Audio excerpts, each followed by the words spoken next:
This week, Bitcoin hit fresh highs for the year, surpassing $44,000. What do you think is the main driver behind the recent price action? Do you think it's the potential of those applications for spot Bitcoin ETFs getting approved? Do you think that's one of the main drivers? Well, I think there's a few drivers. One, first, what took us to the lows. That was trust, having been broken by Terra Luna, BlockFi, Celsius, FTX.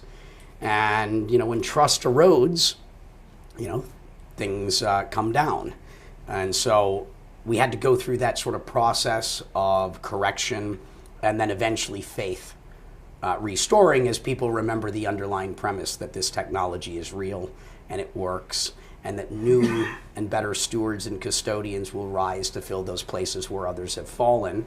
And then, what are the drivers that, get the markets moving again?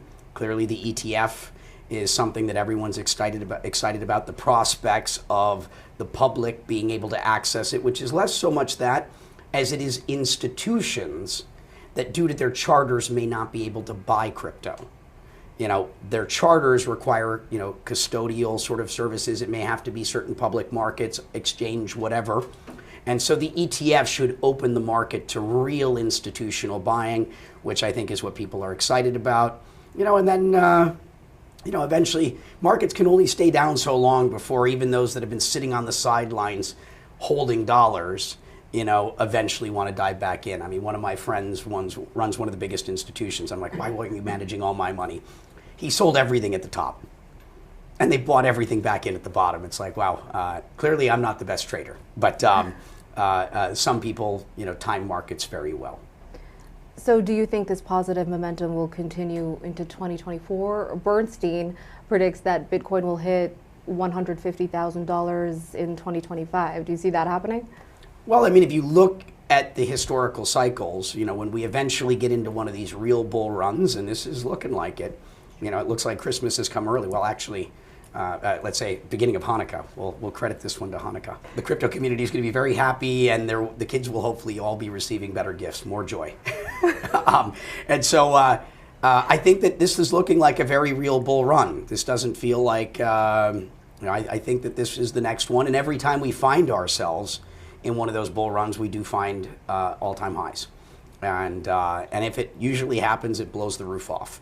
And so, is $150,000, where we're going to end up? I have no idea. But is it possible? Certainly. And it's also possible that, we find ourselves falling again if we find another one of these terrible events.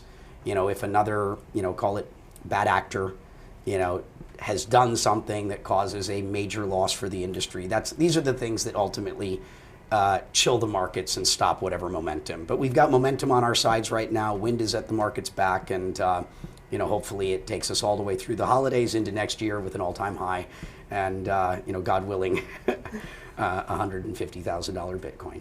Do you think the SEC will actually approve those applications for spot Bitcoin ETFs? I mean, after all, we all know that SEC Chair Gary Gensler is not exactly a fan of crypto. But he did recently say that he's going to listen to his staff as it pertains to a potential spot Bitcoin ETF. And memos published last week revealed that the SEC met with asset managers BlackRock and Grayscale ahead of that much anticipated decision. And industry experts believe that we could see the launch of a spot Bitcoin ETF early next year. Do you see that happening? Well, I certainly hope so, and I think it's long overdue. I mean, the idea that this has been attempted for a decade now. Right. If an ETF had been made available to the American people when Bitcoin was at $100 or $200, how much wealth would have been created for the American people? The regulators in this instance prevented the American people from being the beneficiaries of this incredible period of wealth creation, and it ended up mostly in the hands of the internationals. And so this bothers me. Regulation, I support sensible regulation, protect, the people from bad actors and things. But I don't think what's happened here is ultimately in the best interest of America. What made America great were the capital of innovation, the American dream, entrepreneurialism, and the idea that innovation is being stifled in the US because of regulators trying to regulate by enforcement, I think is a problem. And so I hope our regulators start enforcing the law rather than trying to create law. And we'll get to more about regulation in just a bit, but I want to turn to another major headline in crypto recently, that settlement between Binance and US government officials. Of course, we saw Binance's CEO step down from his role and plead guilty to charges of money laundering violations. So what was your reaction to that, and what do you think that signals to the crypto industry? Again, I think different than what we've seen with the FTX is, I think it's one where if you're going to be a steward or a custodian of a major financial institution, even one that is part of the new economy, that you have to understand the responsibility of being in that role, right? And self-regulation. You have to understand that it is your responsibility to be responsible for our future when you're in a position of that kind of power. And for anyone that is in one of those positions, understand that. Be your best, self-regulate to the best of your ability. Clearly, you do not want things like terrorists having access to your platform. There will be consequences if you don't do that work. You can't ignore it. And fortunately, I'm quite proud of the industry's response in general. I think people are using Know Your Customer to make sure that the Hamas types are not utilizing your platforms. And so I think that's the message. I mean, CZ had done an incredible job of building a huge business. He's going to be just fine. I think he can afford a $4 billion fine. And, you know, and also I think it creates an opportunity for all the other entrepreneurs and all the other people running exchanges where there'll be less concentration in one large platform. So I think the message is clear. Understand that it's an important responsibility being at the helm of a major exchange. Expanding on that, Treasury Secretary Janet Yellen said that Binance failed to report suspicious transactions, including terrorism. She said that more than 100,000 transactions were detected involving terrorist groups, including Al-Qaeda and ISIS and other bad actors. And in October, the Wall Street Journal reported that Hamas militants raised millions of dollars through crypto ahead of the October 7th attack in Israel. So why are terrorist groups turning to crypto, and what could be done to potentially try to stop it? I mean, I think it's an important discussion right now, but millions out of billions, you know, is an inconsequential number. So I think it still needs to be put into perspective. But every dollar matters, right? On a relative basis, every dollar, you know, matters. And back to the responsibility, I know CZ well. I don't think that it was his intention to allow those sorts of things to happen or to support it in any way.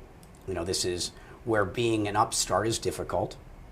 Just managing a fast-growing business is very hard.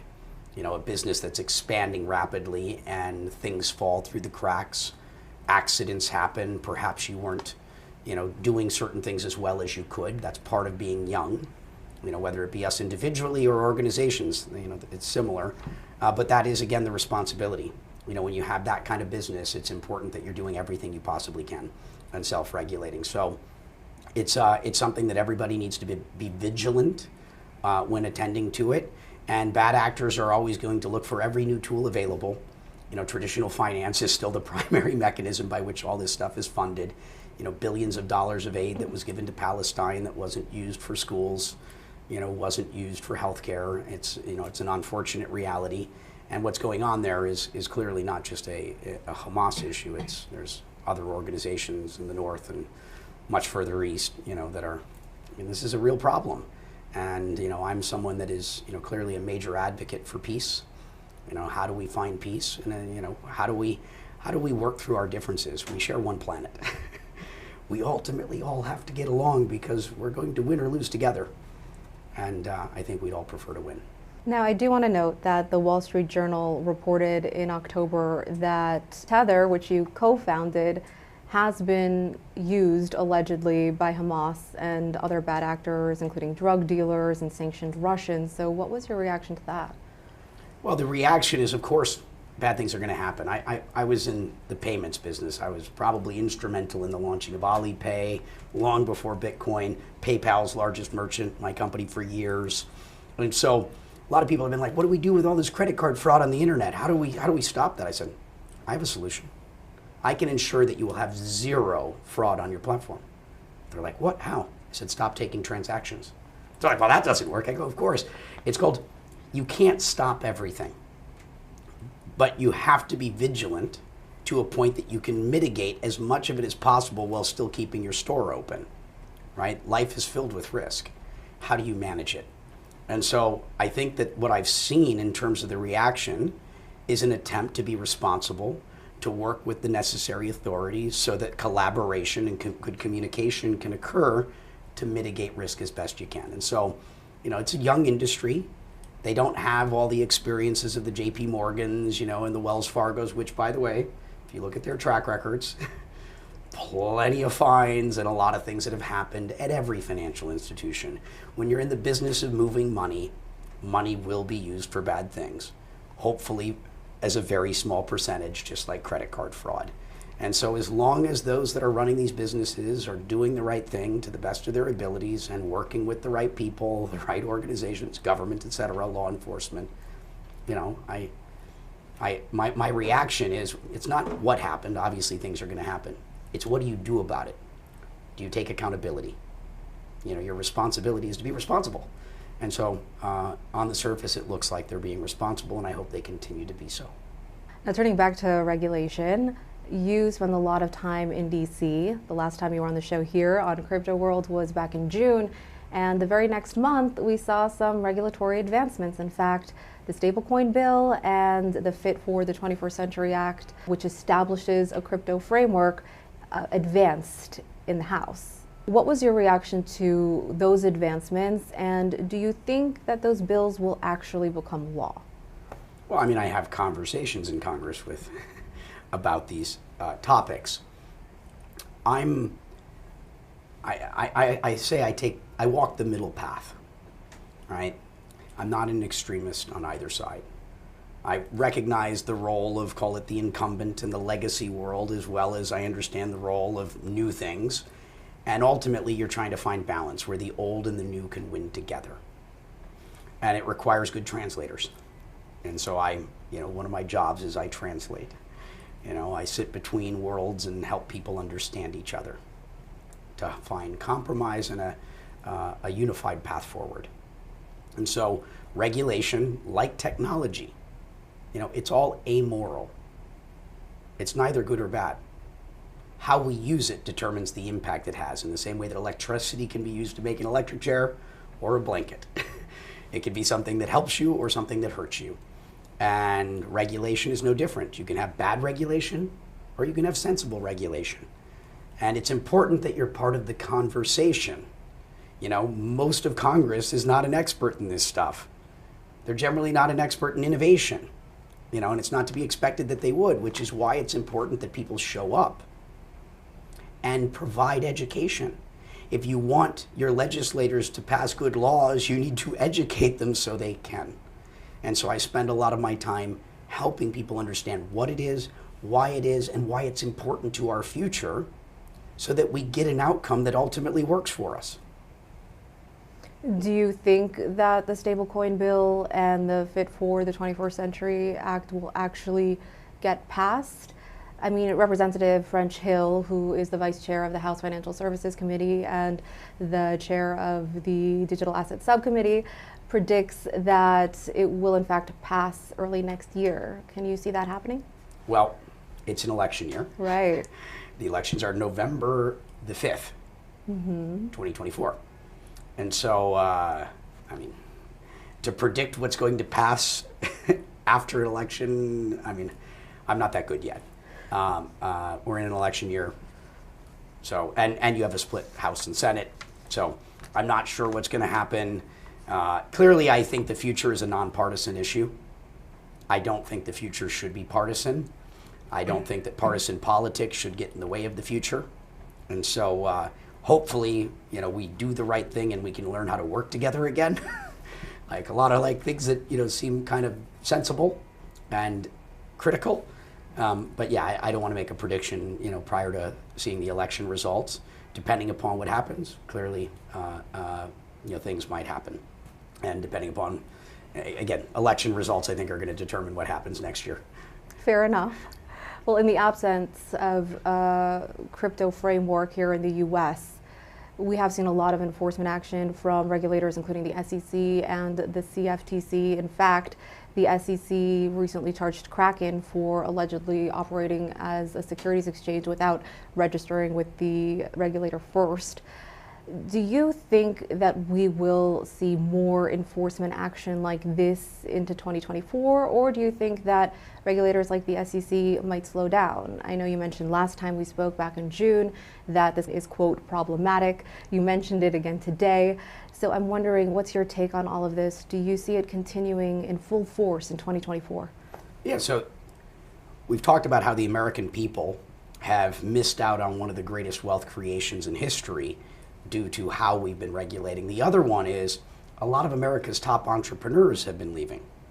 They've been moving out of the country, moving their businesses out of the country, which scares me and not much does. The idea that America may not be the capital of innovation in the future because of regulators regulating by enforcement. And one of the really compelling arguments of how to address this is regulatory certainty. Regulatory ambiguity is a big driver of this. When you don't know the rules, there are no rules. Everyone's trying to do their best, and then the SEC keeps moving the goalpost. You know, like, we need clear guidance. The industry has been repeatedly asking for guidance, and Gary Gensler doesn't want to give any. Well, and then wait, no. You know, that's a problem. When an industry is trying to do the right thing and they're given no clarity as to what to do and how to do it, that's a problem. I'm definitely a fan of the CFTC, and I think with next year being an election year, another thing worth pointing out is there are a lot of people that believe in this technology. There are a lot of people that are invested in this technology.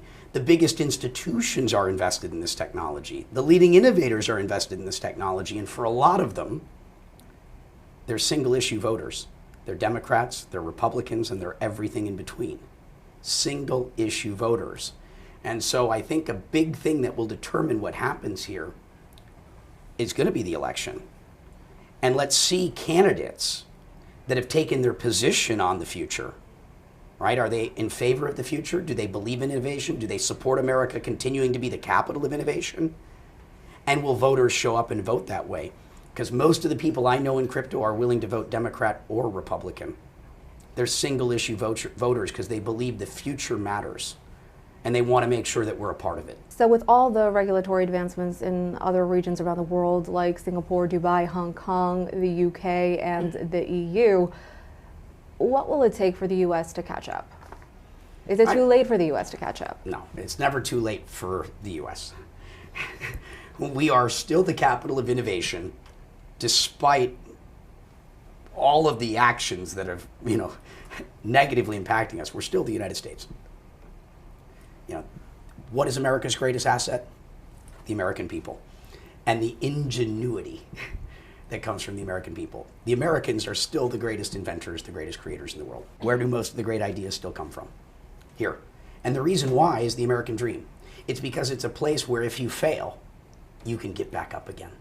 And because if you fail and you can get back up again, that there's an opportunity for redemption and second chances, because America has those principles built in, we have the freedom to create like nowhere else. I mean, Dubai has done an amazing job of changing the law. If you had a business that failed in Dubai and you went bankrupt, you went to prison. They changed the law, knowing that they want entrepreneurialism and innovation in the UAE. So they changed the laws so that failure was a possibility.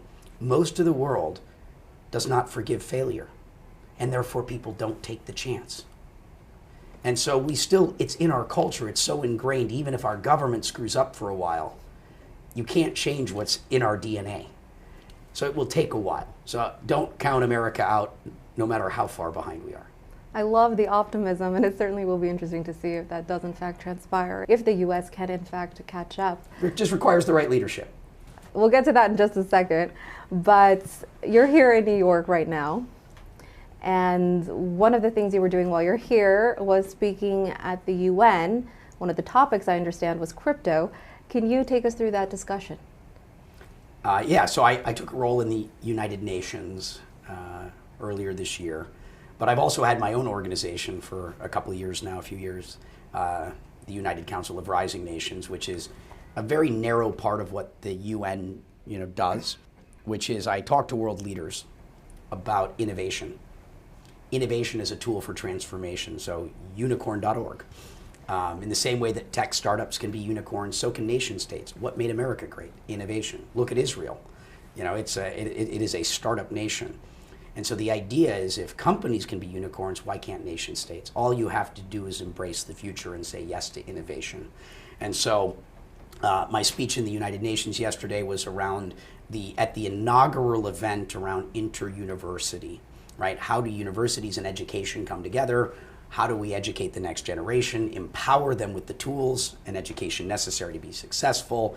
Clearly, within curriculum in schools, we need to be educating people on the future. And clearly, if we want to see this technology really become pervasive, it needs to become part of the education system. And it's worth talking about President Bukele, the president of El Salvador. That's what they're doing. It's going right into the school system. Teach people financial literacy. Teach people how to use a tool to do these things. If you want to empower the youth to have the brightest, best future, give them the tools. Teach them the things they need to know. And so it's an important conversation. Grateful to have been a part of this inaugural event to get the education system across borders, across nation states working together. And my position and what I speak to always is innovation as a tool for transformation. Speaking of the future, in a nutshell, what's your crypto outlook for 2024? Well, I mean, considering how the year is closing out in a way where there's going to be a lot of celebration. I think that the gifts will be great. The holiday cheer is going to be there for the crypto investors, perhaps. I mean, we're certainly going into the new year, bullish, and so I'd say the next year is looking bright. December 21st, is coming. We're working our way through the fall. Winter is there, and then it's supposed to get brighter all the way to the summer solstice. So I think we're in for a bright year. Certainly the first half. Since we're approaching 2024, I gotta ask you, at this point in time, any plans to enter the 2024 election as a presidential candidate? You ran back in 2020 as an independent, and last time we spoke, you told me that was a, quote, trial run, and that you were waiting to see what happens between the parties before you decide if you're going to put your hat in the mix again in 2024. So I'm wondering if at this point in time, you reached a decision, and what that decision is. Well, I'm always running. The question is to where and for what. That's right. In terms of running for president of the United States, anything's always possible. I'm always ready. And so call it if it's necessary. I do a lot of things. I have many jobs. And all I'm doing is doing my absolute best work all day, every day for our collective future.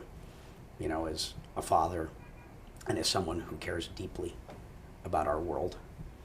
And so if necessary, I'll do what is necessary. We'll see. It's still too early to say. I'm an independent, but I view myself as, I'm on all sides. I don't run against anything. I run for everything. I'm of that sort of all for one and one for all sort of mentality. The Democrats all think I'm a Democrat, and we have so much in common. The Republicans think I'm a Republican because I view it all as just a Venn diagram that mostly overlaps. We mostly want and need the same things. And we're really just arguing about tactics as to how to accomplish certain things. And it's really important that the nation stops dividing, and polarizing. And we have to find some sort of path back to unity. As they say, united we stand, divided we fall. So let's stand up. Brock Pierce, chairman of the Bitcoin Foundation and Tether co-founder, thank you for joining us here in New York City once again. So good to be here. Thank you.